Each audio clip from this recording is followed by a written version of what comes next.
Hello, everyone. Welcome to today's webinar. We're so glad you could join us. My name is Lisa Doe. I'm a family law attorney here at Beresford Booth at the Edmonds office. Today, I'm joined by a special guest, Sheri Vernon. Sheri was a licensed mental health counselor for over 20 years. She's transitioned to doing primarily coaching work with individuals and couples, including acting as a divorce and co-parenting coach in collaborative divorces, which is the focus of our webinar today. Sheri, thank you for joining me today. Can you tell us a little bit about yourself and the work you do as relates to family law and collaborative divorces? Hi, Lisa. Thanks for having me. Yes, Sheri Vernon. I have been a licensed mental health counselor for over 20 years in Seattle, and I've specialized. I consider myself more of a relationship consultant, and I moved into doing a lot of collaborative coaching work and co-parent coaching. Probably concentrating 70% of my practice on that in about the last 4 or 5 years. Um, did that answer that question? No, just a huge range of skills. And I think you're on the board of the King County Collaborative Law. Yes, that's right. I failed to mention that. Yes, I am on the King County Collaborative Law Board, and I'm also joining the Pierce County Collaborative Law Group. But primarily, I stay focused in King County. So before we dive in, I want to explain briefly what exactly is a collaborative divorce because I get a lot of questions about what it is exactly. And the collaborative law process is a formal process outside of the court system. It must be agreed to by both spouses. The spouses and professionals involved agree to work together respectfully, honestly, and in good faith. Each spouse needs a trained collaborative lawyer, and then we form a collaborative team, which includes the lawyers and then any other professionals needed, such as a neutral financial specialist, a divorce coach, a parenting coach. And the process entails joint meetings with the spouses and team with the goal to reach a settlement agreement. And so at the forefront is it's interest based. So we're focusing on the needs and interests of the spouses and children. And the goals of the process are to reduce conflict, allow the spouses themselves to self determine their own outcome, but in a safe space, what we call a container, and with support from the professional team. And the process allows for creative solutions, which may not be the case when you're involved in court litigation. So we're fortunate to have Sheri here. She's worked with countless families navigating divorce and restructuring parenting relationships. And so to begin, let's help our audience understand the basics of your role. What exactly does a divorce coach do? Oh, I love that question. My role is to manage the emotional and communication dimensions of the case so that the attorneys get to stay focused on the legal strategy and resolution. So I'm not a therapist. I'm not the parent evaluator. I'm a professional who keeps the clients steady and communicative and future oriented and organized and less emotional so that they're able to move forward constructively in this process to come to a durable agreement.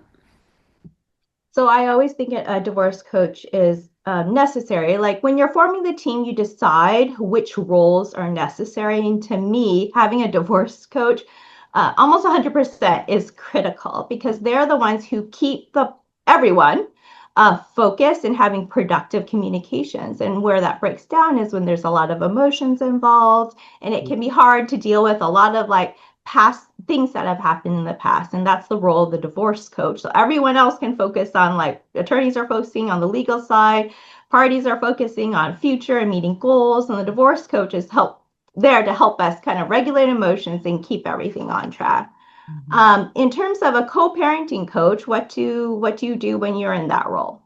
Oh, co-parenting is I love doing this work because it helps parents shift from that couple dynamic to a functional two-home team so that the kids don't experience as much turmoil in the transition. And I help the parents then understand the patterns about how they're going to communicate. Because the good news is, in their mind, for our divorcing clients, is that the good news is that the spousal maintenance or spousal relationship is ending, But the bad news is they're going to have to learn how to communicate better on behalf of the kids if they want their kids to transition well. And I want the kids to look back in 20 years to their parents and say, I really appreciated how well you did that. You made it easier for me as you made that shift in the family structure.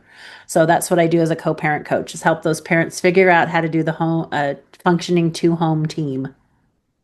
And so in a collaborative divorce process, do you fulfill both the roles of do you act as the divorce coach and the co-parenting coach, or is it two different people? Uh, Depending on the age of the kids and depending on the need of the couple. Sometimes they need child specialists to work on developmental tasks to help the co-parents function better. But a lot of times I'm involved in creating a parenting plan worksheet to figure out how they're going to work well in two different homes. So I'll do a lot of that parenting plan workup and then leave all the legal stuff to you. But I usually work with the couple around that. Yeah. So I find when I'm handling collaborative divorces, many times, I would say almost all the time, we have one person like Sheri acting as the divorce coach, helping to make sure communications are productive during the joint sessions. And she's also working with the parties outside of the joint sessions, working on what she was saying about a parenting plan worksheet, or what we call a parenting plan. Um, so let's talk about a parenting plan. Like, can you walk us through the steps of how you help parents develop a parenting plan worksheet, or just the plan? Sure. Usually, what I'm going to do is actually talk to them to get to know their kids and what's important to them about um, how they want to constructively parent going forward. And so, before we talk about like joint decision making and things like or holidays and how they're going to split them up, I get a sense of what's been working in their system, what's helped them. And what's going to be best for them as they move along. And then so we talk about each of the sections of a parenting plan, but my focus is pretty much, I think it's R, the section R or V, whatever the new and the new code, the new Use the new revised, form.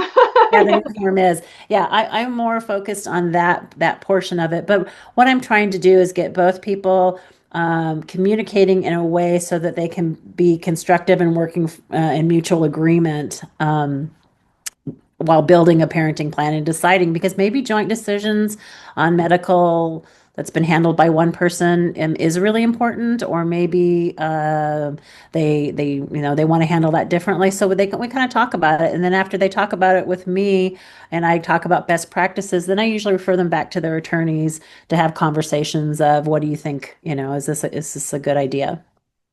So when you mention exhibit, I think it's exhibit R now, the form changed. So we're all learning the new form. That's the residential schedule, Right. correct? Okay. Residential schedule, and then also best practices around how they're going to manage transitions. Is it the drop off parent or the pickup parent? Do they have any needs or concerns for the kids that they may need additional resources around if there's special needs for the kids? Um, how they're going to manage new expenses and what kind of expenses those might be, cell phones, technology, things like that. We kind of talk about those things, which don't usually fall into a formal parenting plan, but they're issues that need to be discussed. Mhm. And so, do you give them ideas? How do you help facilitate their communication so that they can come to an agreement on a residential schedule, decision making? You talked about transportation. So usually I wanted to know enough about the kids to know developmentally what their needs are. If they're younger kids, are they going to need a 2255 schedule? If they're teenagers, is it a week on, week off, or how do we adjust for that? So I'm trying to understand what the kids' needs are to create stability. Um, and then I think I might have missed the last part of your question.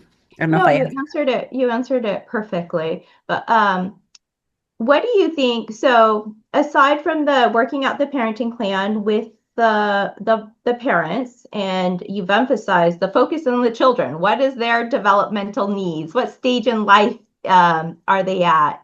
basically it boils down to what's best for them. And so you're focusing the parents on that. In terms of the two roles, the divorce coach role, the co-parenting coach role, what do you think are the benefits of having um, a coach in general? Well, so I think if I'm being really honest, what I think is benefits for the attorneys is that I help prepare the clients before the meetings so that you aren't going through, tons of angry emails and things like that because I know you guys are overwhelmed. So I try to help them de-escalate and become more organized and prepared for what they need from the attorneys. I help, the clients break down the reactivity and kind of shut down those patterns because I'm trained in family systems. The thing I look for is how they've already communicated in the relationship. And I understand that that's going to be escalated.